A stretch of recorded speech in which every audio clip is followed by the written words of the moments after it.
Next is orthomyxovirus which is also known as influenza virus. अपन ने influenza virus सुन रखा है, ठीक है। It is a single stranded negative RNA, ठीक है, single stranded negative RNA which have 8 segments. कितने सेगमेंट्स है इसके पास?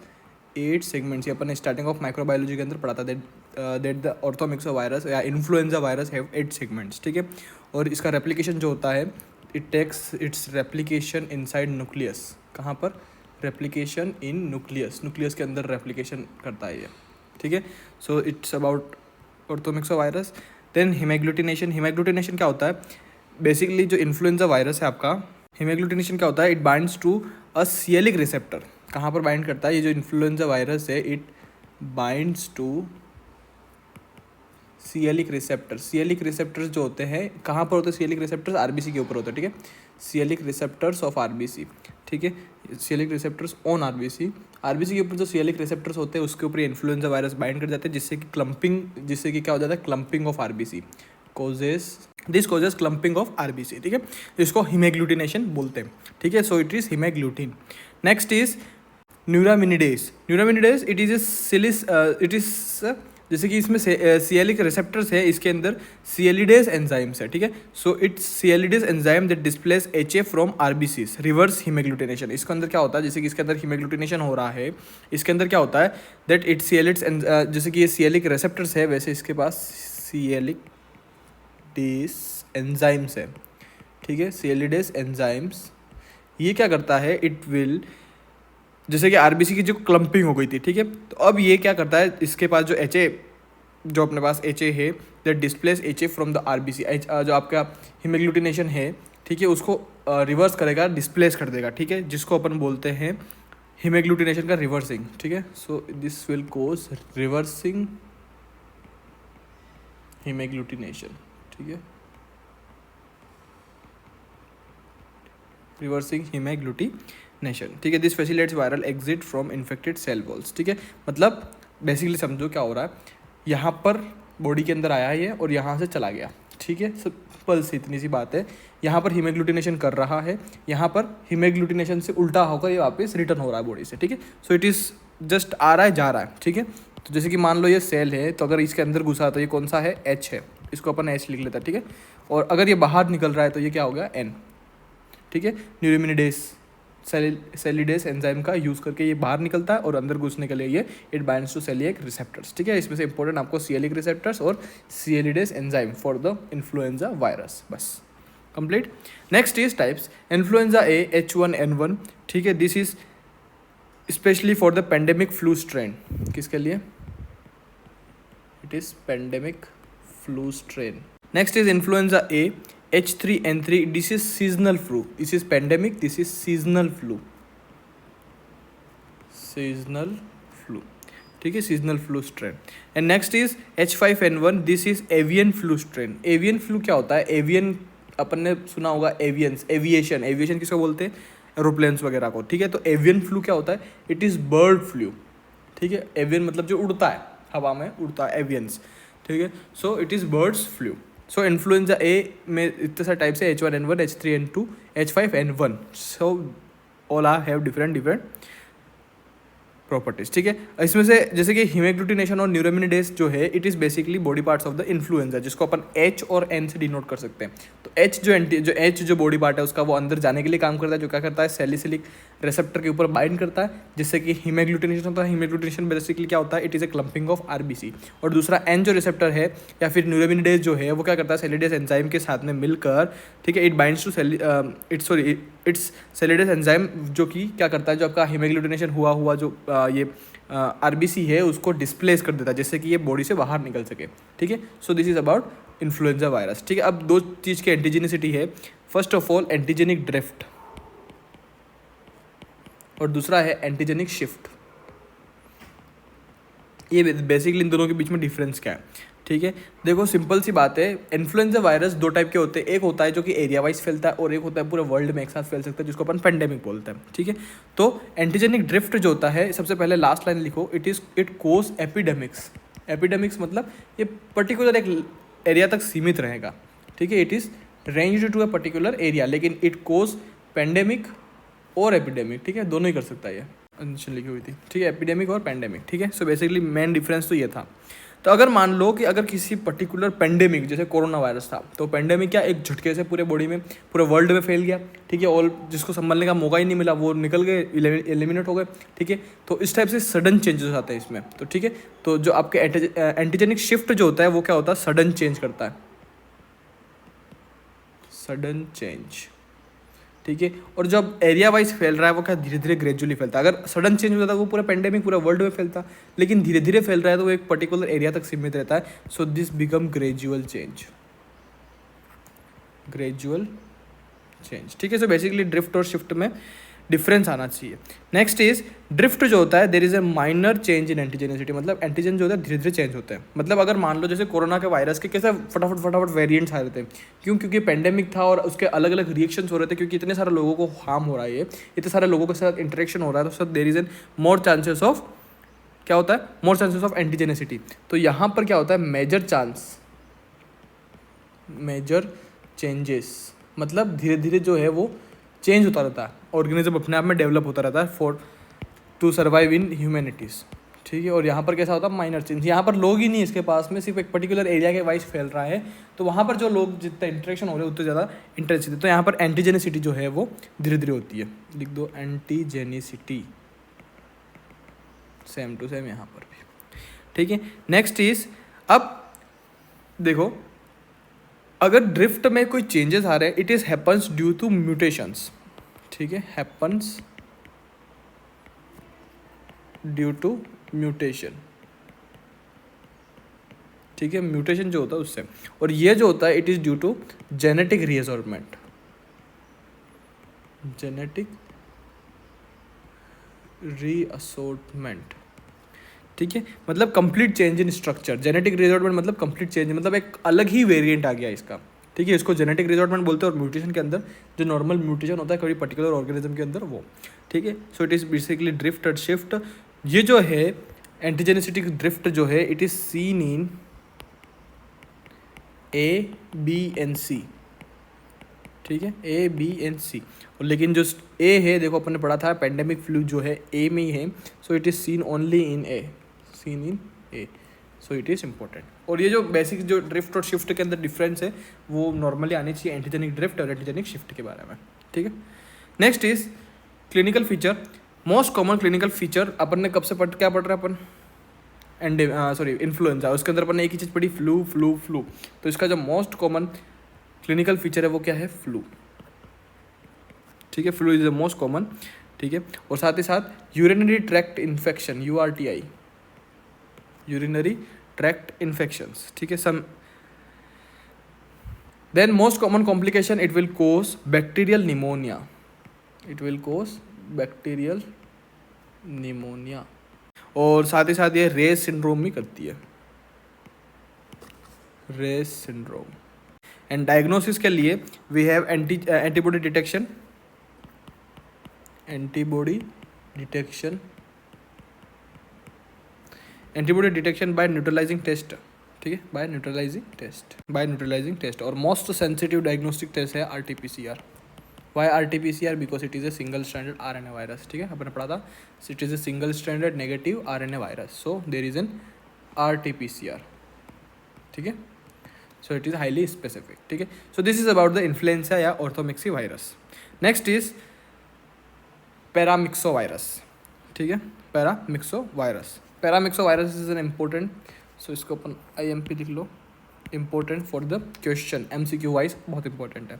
सो para influenza virus, this cause laryngotracheobronchitis, this will cause laryngotracheobronchitis, ठीक है। This is there is a most common cause for croup, most common cause of croup क्या होता है, it is a barking cough, जैसे कुत्ता भौंकता है और कुत्ता भौंकता है उसकी आवाज़ आती है बार्किंग, उस टाइप का जब कफ होता है, जब आदमी को खांसी हो जाती है या फिर उस टाइप का कफ होता है तो उस टाइप की आवाज़ निकलती है, उसको बोलते हैं क्रूप, ठीक है। और इसके अंदर एक सबसे इंपॉर्टेंट है रेडियोलॉजी का question, there is an steeple sign, कैसा होता है, स्टीपल साइन क्या होता है बेसिकली, जैसे कि मान लो ये रेडियोग्राफ है आपका, ठीक है, ये पेशेंट के लंग्स है, ये पेशेंट के लंग्स है। और यहाँ पर जैसे कि ये क्या आ रहा है आपका इसोफेगस वगैरह आ रहा है, लेकिन जो ये आपका लेरिंगोट्रेक्यूल ब्रोंकाइटिस मतलब इन्फेक्शन ऑफ द ब्रोंकस और ये जो लेरिंजो ट्रैक्स है जो कि कौन कर रहा है, पैरामिक्सो वायरस कर रहा है, ये साइन कैसा कर देगा पता, जो ऐसा होना चाहिए उसकी जगह ये इस टाइप का कर देगा, इस टाइप से देखा, देखो इस टाइप से, इसकी जगह ये इस टाइप से करेगा, ठीक है। एंड इसको बोलते हैं स्टीपल। स्टीपल क्या होता है बेसिकली, जो गिरजाघर के ऊपर होता है ना, इस टाइप का स्टीपल होता है, ठीक है, और इसके ऊपर इस टाइप का प्लस का चिन्ह लगा हुआ होता है, ठीक है। तो ये जो स्टीपल है इस टाइप का साइन होता है किसके अंदर, radiological images of the laryngotracheal bronchitis caused by paramyxo virus, ठीक है। सो स्टीपल साइन और बार्किंग कव ये दोनों किसकी तरफ इशारा करेंगे, पैरा इन्फ्लुएंजा वायरस या पैरामिक्सो वायरस, ठीक है। सो स्टीपल साइन के बारे में हो गया, ठीक है। तो para influenza virus most common cause for croup and radiologically there is an steeple sign, ये बहुत इंपॉर्टेंट है, ठीक है।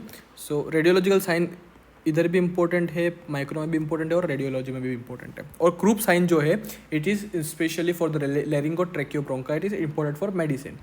Next is measles. मिजल्स क्या होता है, रुबेला वायरस जिसको बोलते हैं मिजल्स और रुबेला वायरस, ठीक है। There is a rashes on the body, क्या है, बॉडी के अंदर रैशेस है, ठीक है।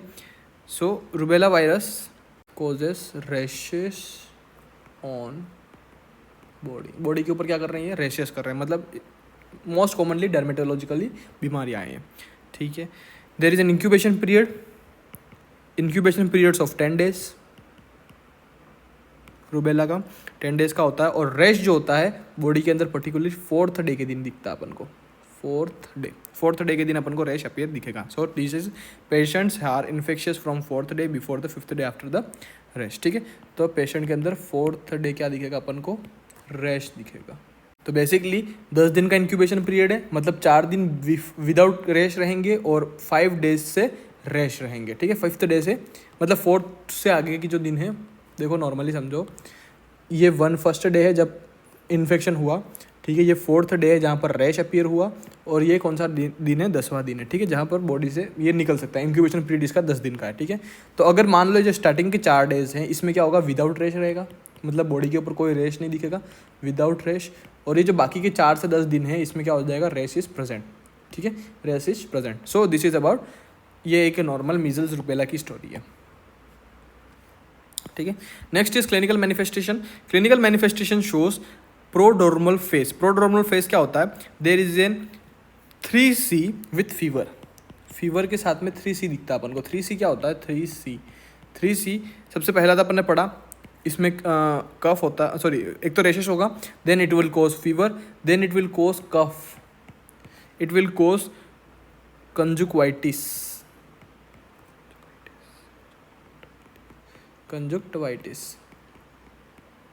ठीक है। और this will cause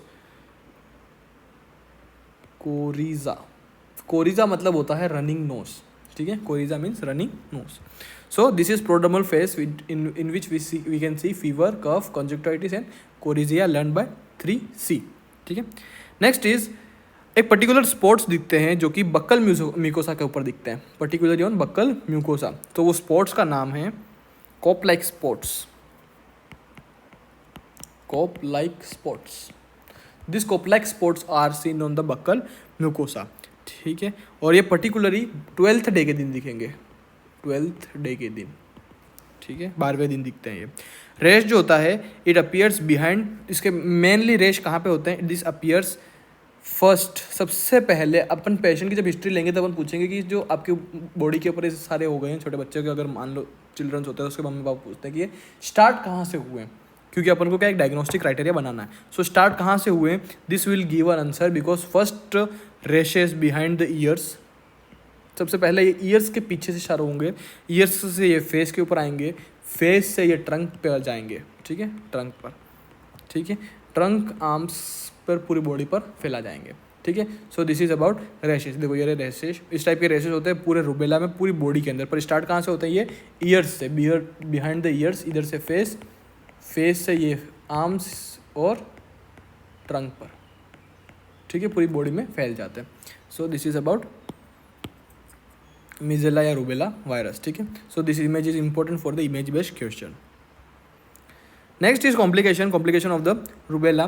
this will cause secondary bacterial infection like otitis media. Otitis media कर सकता है ये. ओटाइटिस मीडिया किस में पढ़ेंगे अपन, ENT में पढ़ेंगे, ठीक है. So otitis media will cause as a complication. Otitis media ही क्यों होता है, जरा सा थोड़ा सा कॉमन सेंस. ये रेशेस सबसे पहले अपीयर कहाँ पे हो रहे हैं, ईयर में. सो सबसे ज़्यादा सबसे ज़्यादा घातक चांस किसका, कौन से ऑर्गन का कॉम्प्लिकेशन का, ईयर का. सो that's Y otitis media. So there is a secondary bacterial infection. It is secondary bacterial infection, ठीक है, ओटाइटिस मीडिया. और साथ ही साथ एंड निमोनिया भी कर सकता है ये, निमोनिया, ठीक है. दूसरा, देर इज अ डायरिया जो होगा वो विटामिन ए की डेफिशिएंसी से होगा, विटामिन ए की डेफिशिएंसी से होगा, ठीक है. और there is an sub sclerosing panencephalitis भी वी कैन सी, एंसेफेलाइटिस, ठीक है. This are the complications. और साथ ही साथ this is the most severe complication. कौन सा, encephalitis is the most severe complications. Next is diagnosis के अंदर we can see multinucleated giant cells. क्या देख सकते हैं अपन, multinucleated giant cells. This cells is known as Warthin Finkeldey cells. This is nothing but macrophages. These are the macrophages. So ये नाम important है. कौन से cells है, वार्थिन फिंकली cells, फिंकली सेट्स, ठीक है. These are the multinucleated giant cells seen in the diagnosis of the rubella virus, ठीक है. और वैक्सीन भी लिख दो इसके लिए particularly. Vaccine is एडमोस्टोन,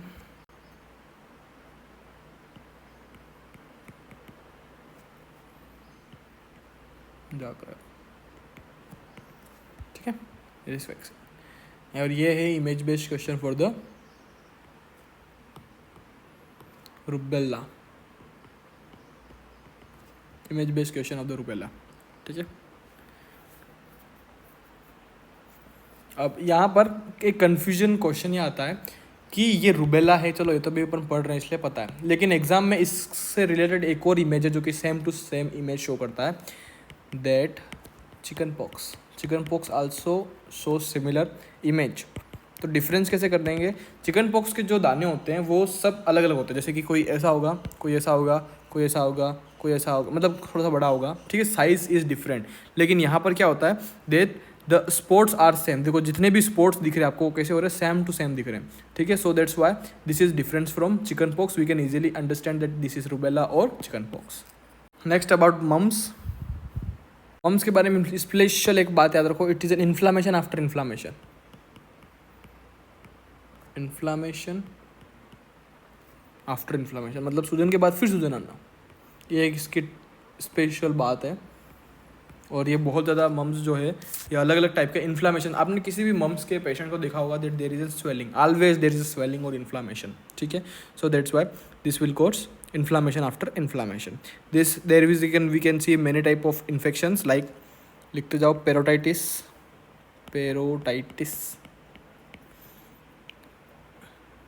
orchitis is inflammation of testis, ठीक है.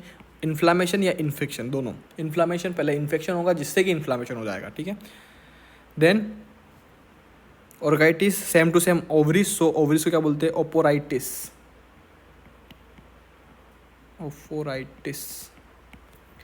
ठीक है. नेक्स्ट वन इज पेनक्रिएटाइटिस में इंपॉर्टेंट बात है that it will damage beta cells. और अगर बीटा सेल्स डैमेज हो जाएंगे तो it will leads to diabetic mellitus, because pancreas के अंदर जो बीटा सेल्स होते हैं वो क्या बनाते हैं, इंसुलिन को बनाते हैं, इंसुलिन की रेगुलेशन को मेंटेन रखते हैं. लेकिन अगर बीटा सेल्स डैमेज कर देंगे कौन, आपके मम्स वायरस, तो क्या हो जाएगा कि there is an sudden decrease in the insulin, so that sudden increase in the glucose level, so this will cause diabetic mellitus, ठीक है. Next here we can see aseptic meningitis,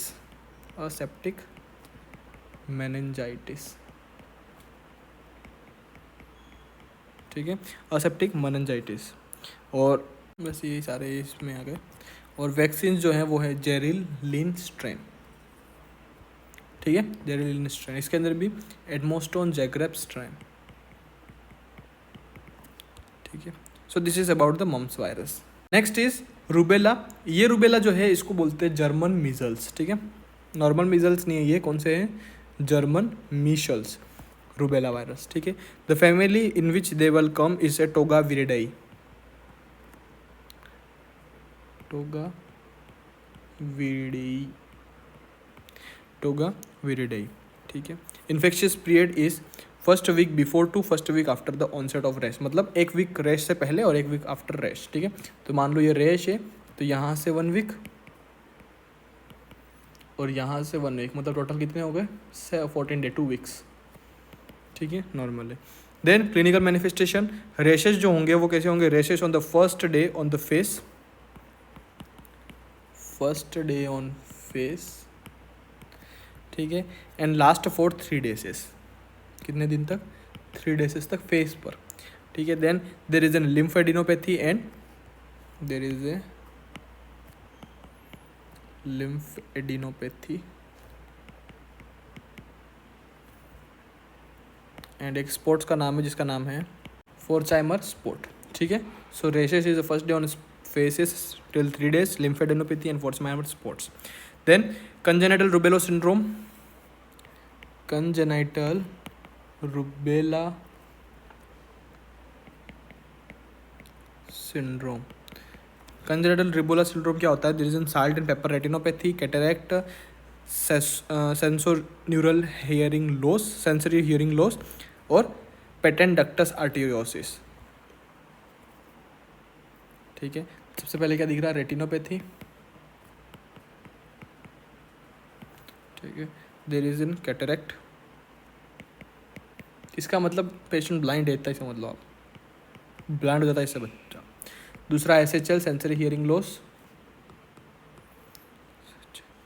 sensory hearing neural loss, और साथ ही साथ PDA, patent ductus arteriosus, PDA, ठीक है। पीडिया में अपन पढ़ेंगे PDA, पेटेंट डक्टस आर्टेरियोसिस, ठीक है। और वैक्सीन इज RA27/3, ठीक है, RA27/3। Here we can see blueberry muffins, blueberry muffins, बस इसको ऐसे साइड में लिखना, because blueberry muffins also seen in CMV, अपन ने CMV में भी पढ़ा था, साइटोमेगालो वायरस के अंदर भी ब्लू मेरी मफिन्स दिखते हैं और रूबेला के अंदर भी दिखते हैं, ठीक है। So this is about the rubella या जर्मन मीजल्स। तो अभी तक के लिए पूरा रिवीजन, अभी तक अपन ने क्या क्या पढ़ा। First of all, orthomyxovirus replication in nucleus, it is a single stranded negative RNA, this is also known as influenza virus, it have 8 segments, ठीक है। this binds to C-Alic receptors on RBC and causes clumping of RBCs, this is known as hemagglutination caused by hemagglutinin, it is a part of organism H, so this is involves entry of the organism, ठीक है, entry of the organism। दूसरा है neuraminidase, neuraminidase is a cellulose enzyme, this is displace the RBCs and reverse the hemagglutination so that organisms outside organism exit the organism exit the cells, ठीक है। Next is अलग अलग type के influenza हैं, there is an pandemic flu strain, there is a seasonal flu strain and there is an avian flu strain, ठीक है।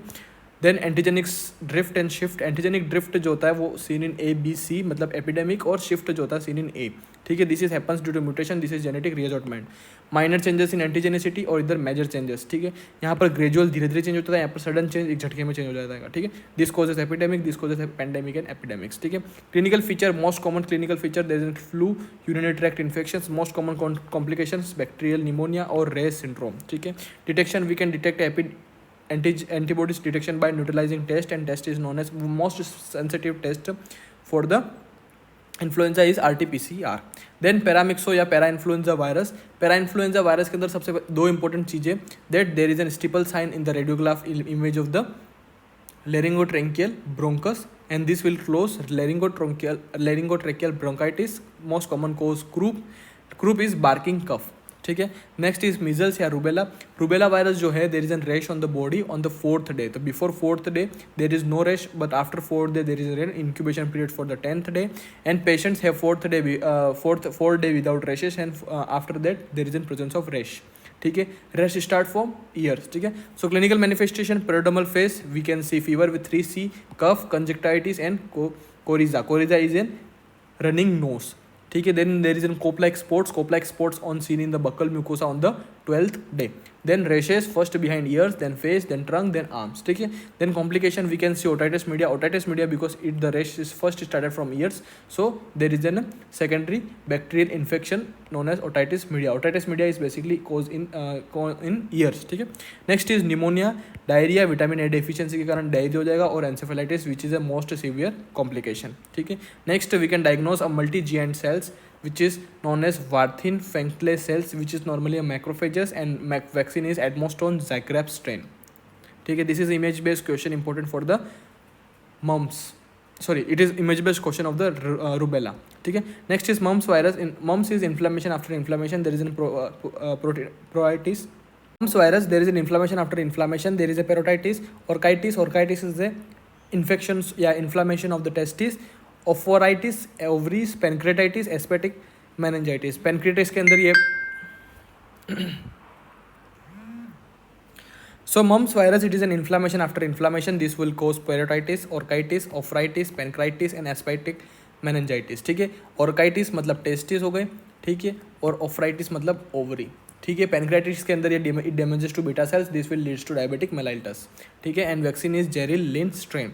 And next is rubella which is German measles. ठीक है. वो normal rubella, ये German measles है. This will cause rashes on the first day on the face. ठीक है.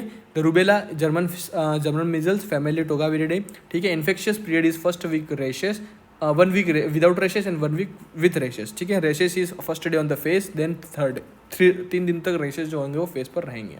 This will cause lymphadenopathy and Forchheimer spots. ठीक है. एंड कंजेनिटल रूबेला सिंड्रोम मतलब क्या होता है, अगर मान लो कि मदर को रूबेला है और फीटस के अंदर जाता है तो this will cause major anomalies in the fetus. ठीक है. दिस विल कोज रेटिनोपैथी या कैटरेक्ट. तो जिससे बच्चा जो है वो अंधा पैदा हो सकता है. ठीक है. This will cause sensory hearing neural loss, मतलब बच्चा बहरा भी पैदा हो सकता है. And there is an pattern ductus arteriosus, मतलब जो डक्ट होते हैं आर्टीरियोसिस के बीच में जो छेद होता है वो सब भरा हुआ नहीं होता है. ठीक है. So this is some complications which is known as congenital rubella syndrome. ठीक है. Vaccine is RA27/3. ठीक है. So this is about the mumps and rubella.